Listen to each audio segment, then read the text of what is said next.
Hi, this is Richard Edelman, and you're listening to The Trust Makers.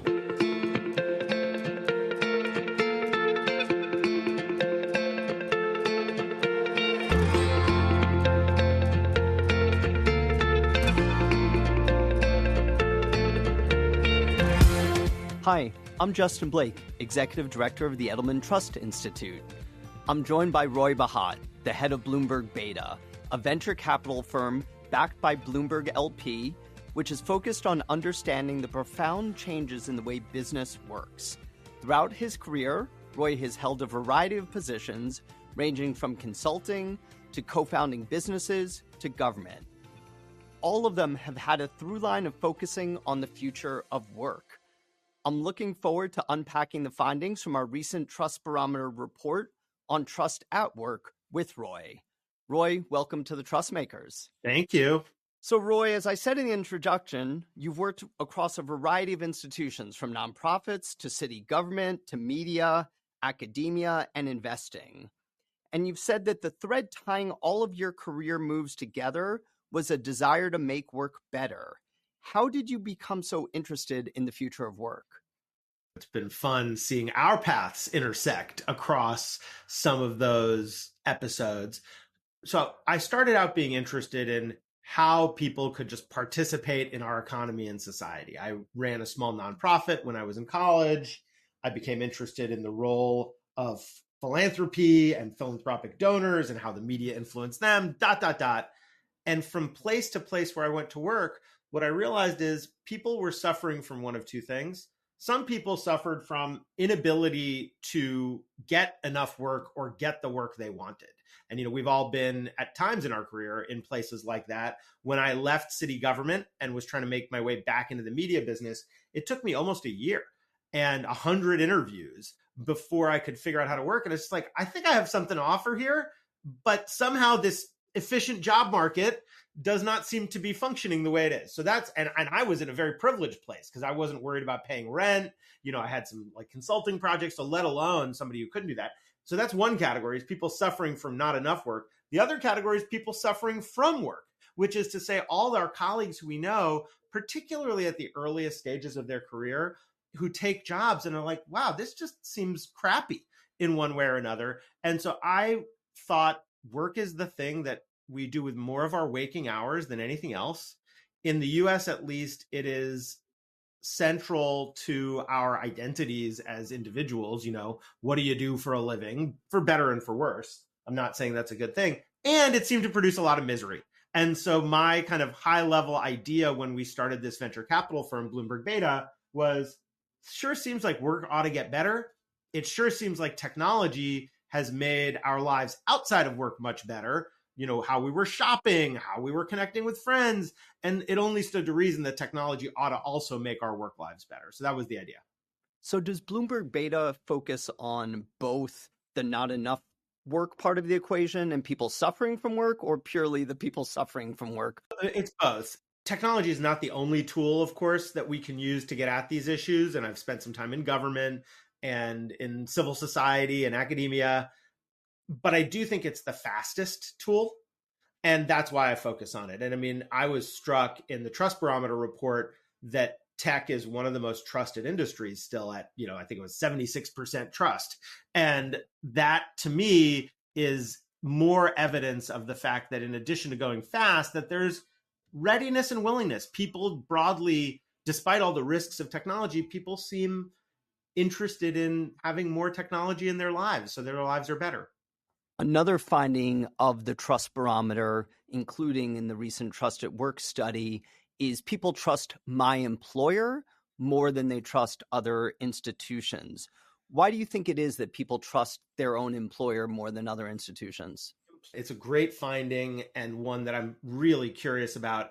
My suspicion is that employers, especially in the US, have become so central to how our lives work. They provide us with healthcare. They provide us often with a sense of community, of friends, of people we spend time with. They sometimes align with our identities in terms of how we want to make the world better. People join a company because they believe in it. And we've seen this, Bloomberg Beta, when we invest in a company, the returns go to fund Bloomberg philanthropies. which is Mike's philanthropic foundation. And founders love that because they say, okay, we can make money and it'll help fight climate change and educate children and stop guns. And so even values have become tied to your employer. And so it's no wonder that once you've chosen or found yourself at this institution that has such a big impact on your life, if your life is going to work, you want to trust that institution. And so that's my sense of why it is. And in a way, it's both a testament to the role employers play and a warning sign, because if you're going to play that central a role in the lives of the people who work for you, with great power comes great responsibility. Do you feel like this idea of people choosing employers because of a values match is something that has increased recently? So first of all, there used to be this myth that people in the past used to spend a long time at a single company and now they hop around. And that's really not that true. People have always hopped around. It's just that really like a certain generation of white men tended to work at the same company for a long time. And so I think the moving around is a thing that happens.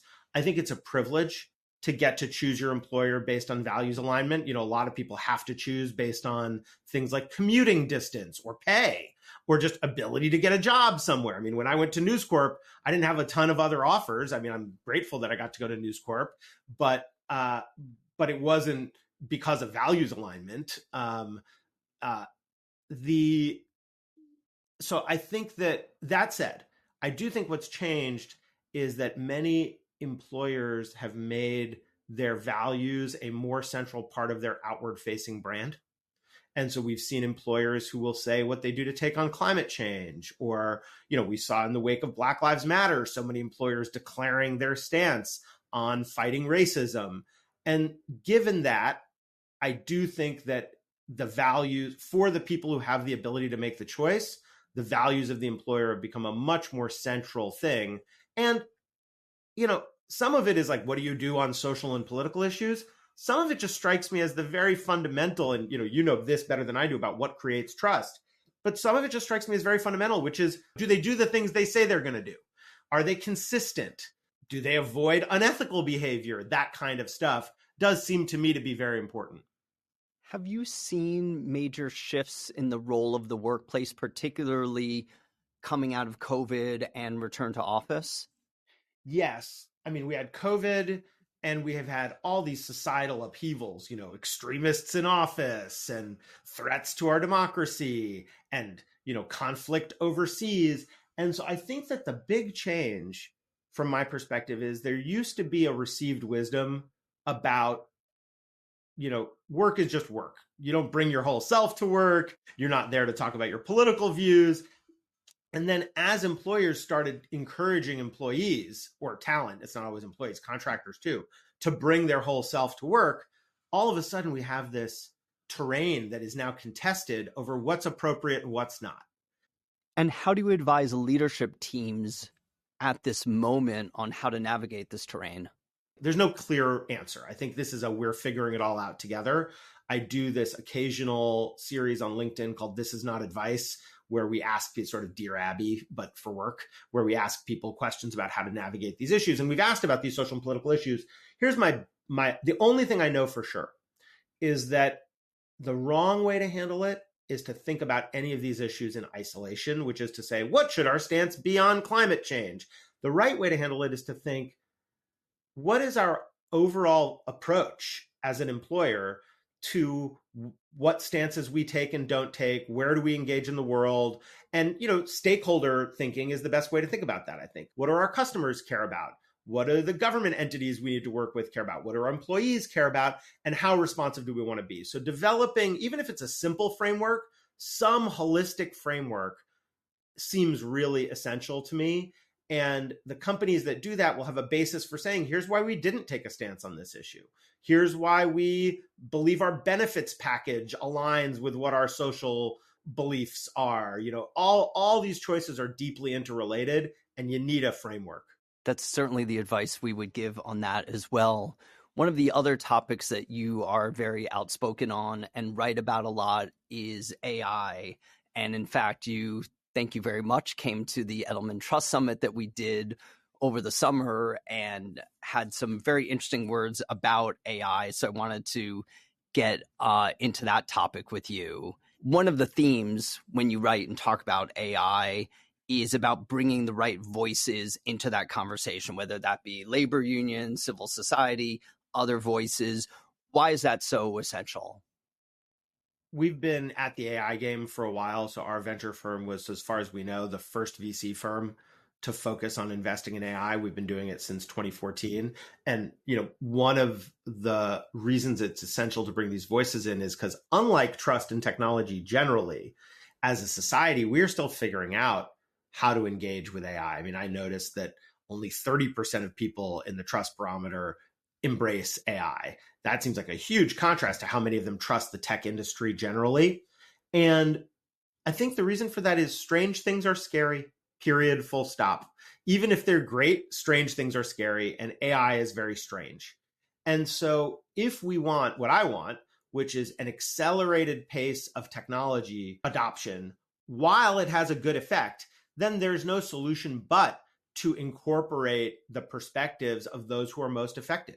And sometimes that will happen through government representation and regulation. And we've had a robust debate about that. Sometimes it'll happen at the level of the individual company building things where it has to listen to its workforce. Sometimes it'll happen through established civil society institutions like labor unions that represent people who will be affected. So you look at something like the Writers Guild strike in Hollywood, where how AI would be incorporated was such an essential issue.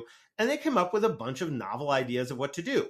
Ideas like, who would get credit, who owned the IP, what rights did they still reserve in order to take legal action in the future, et cetera, et cetera. And so I believe in this engagement because what we need to accelerate is massive experimentation. If what we have is just a bunch of tech founders who we support them, invest in them, but if they decide single-handedly, what's going to happen is they're going to fly a jet plane into a brick wall. Let's talk about speed of adoption, because one could possibly make an argument that greater government regulation, bringing in other voices, that could simply slow down this process. What I inferred from your prior answer is that actually doing some of those inclusion efforts and safeguard efforts early on actually speeds adoption. It's not either or. It's all about the design of exactly how you do it and the timing and dosage. So I think if you say, well, engaging with government will slow adoption, guess what's even slower is outright bans on certain activities or government overreactions to things. So there's a timing and dosage. We spend a lot of time on AI. We also spend a lot of time with organized labor. I chair a group at the Aspen Institute that's a club for businesses that are labor open, that want to engage with organized labor in a reinvented way and experiment. Because I think unless we get this question right, it's going to be hard to get America to work as a society and economy.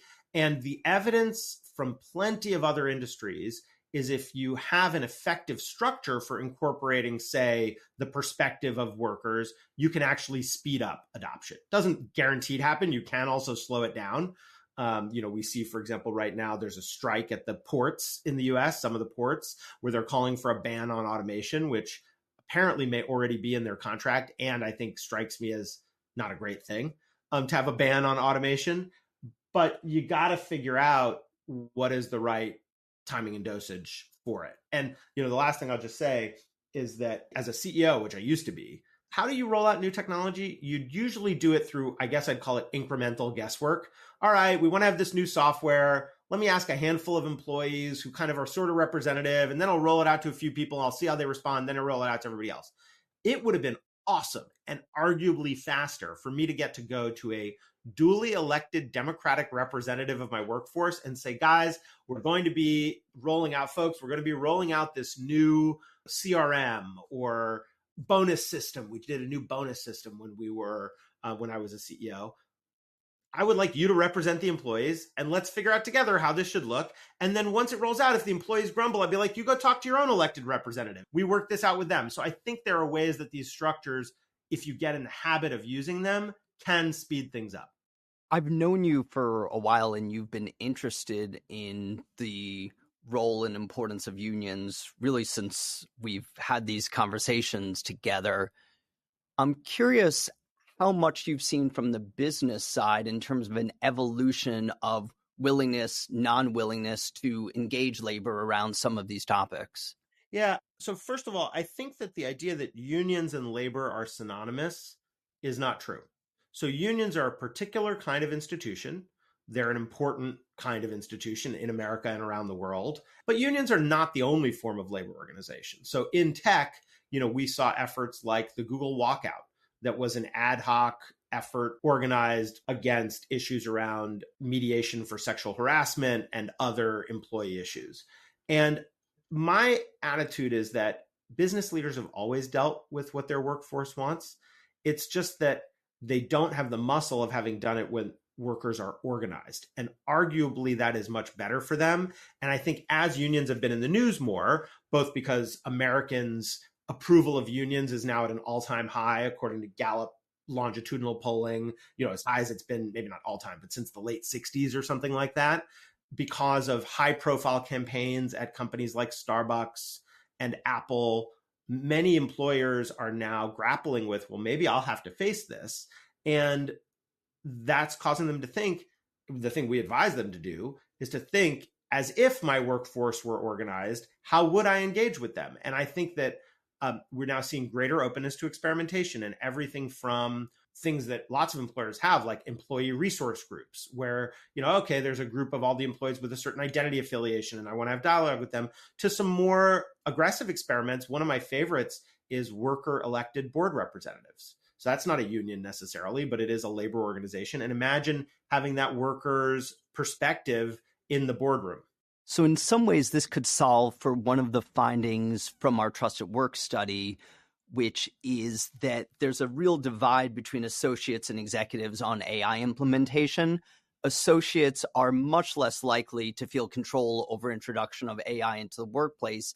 It seems like some of these labor organizations, or the types of organizations that you said businesses are creating or could be created from employees up, are ways of having them feel engaged in terms of adoption of AI and other new initiatives? Yes, and I think that word engagement, I'm gonna stop and zoom in on that word for a second, because engagement can mean so many things. It can be a euphemism for we had lots of dialogue and then you ignored me. It can mean we felt like part of the process. And if another word that frequently gets thrown around in these contexts is worker voice.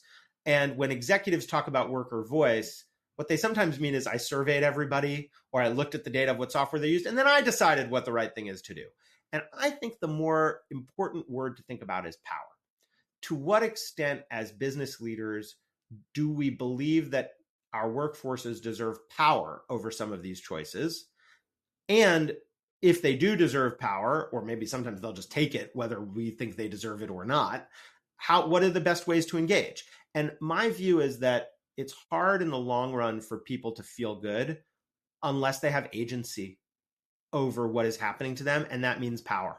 And one of the reasons I think COVID in some ways was such a positive for talent, employees, associates, power, is people just out of necessity had to make a lot of their own choices. What's your home office going to look like if you're working remote? What software are you going to use? I mean, the stat I would love to see is by year for the typical office associate, I'll use the Edelman word for it, which I think is a good one.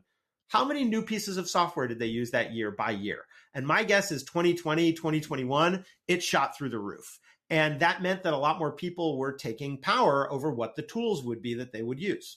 Before we leave the topic of AI, you've written about building better AI using the metaphor of looms versus cranes. Can you go into that metaphor? Yeah. So, this is about a slightly different question around AI, which is related to what we've been talking about. The question is AI going to take away the jobs? And we can have that whole discussion. My one sentence answer is, of course it will, because technology always has. If you look back to our grandparents' generation, they'd be like, all the jobs got automated. What Justin and Roy are doing right now, talking into microphones and having fun discussing the future, that's not work. Like nobody's going to lose a hand doing that, that kind of thing. So that's my kind of take. But I think the timing is still TBD, and the impact on individuals, there are better and worse ways for it to unfold. And arguably the last time we had mass automation, it resulted in things like world wars, literally. And I'd like to have a healthier transition than that. And so then you ask the question of, okay, well, how can you have a healthy transition? Some of it depends on what government does and the social floor and all kinds of stuff. But some of it depends on what AI we build. And the case I'm making is that not all AI is created equal. Some of it is helpful, and some of it can be helpful under some circumstances and harmful. And some people talk about this in terms of automation, i.e., replacing what a person does, versus augmentation, something that helps a person be better at their job. And I think we can be even more crisp than that. So in the automation world, I talk about the metaphor of a loom, like a spinning loom. A spinning loom at first is designed to help a person to weave faster, but eventually can replace them entirely. And then when we look at augmentation, I lay out two different kinds. One is the metaphor of a slide rule, which I'm old enough to remember, which is like, you want to do a mathematical calculation. It just helps you. It doesn't do it for you. It just makes you faster. The other one, which I think is the most profound and gets the least attention, is the idea of a crane. So why is a crane a powerful piece of technology? One of the reasons is there is no amount of human effort that can replicate what a crane can do with a person. So you could have infinite people trying hard without a machine, and they're not going to be able to lift a steel beam 7 stories into the air. And so a crane not only accelerates what a person otherwise would do, but it enables powers that people alone do not have. And I would like to see with AI that we have more cranes and fewer looms. Looms are good too. A loom is a very valuable invention. A slide rule is a very valuable invention. But I think if we focus our imaginative attention on the cranes, we may get much better outcomes. And have you been able to get business leaders to focus more on cranes than looms? Yeah, I think there's a natural way in which people are doing it anyway. And I mean, you look at something, one of the reasons why the major large language models, Claude, ChatGPT, et cetera, are so powerful is because they can do a little of column A, a little of column B, a little of column C. They're sort of part loom, part slide rule, part crane. And you have technologies that are kind of almost purely a loom. So like a self-driving car is a loom, kind of period, full stop. And then you have stuff that's a crane, and I'll give examples. And so, yes, I do think we're seeing more and more of it. One we're familiar with because we invested in it is a company called Airspace Intelligence. Airspace optimizes aircraft flight routes. They take a plane trying to get from point A to point B, take into account weather conditions and all kinds of stuff, and they tell you what's the fastest and most fuel efficient route. No, a human being given infinite time cannot do that calculation and figure that out.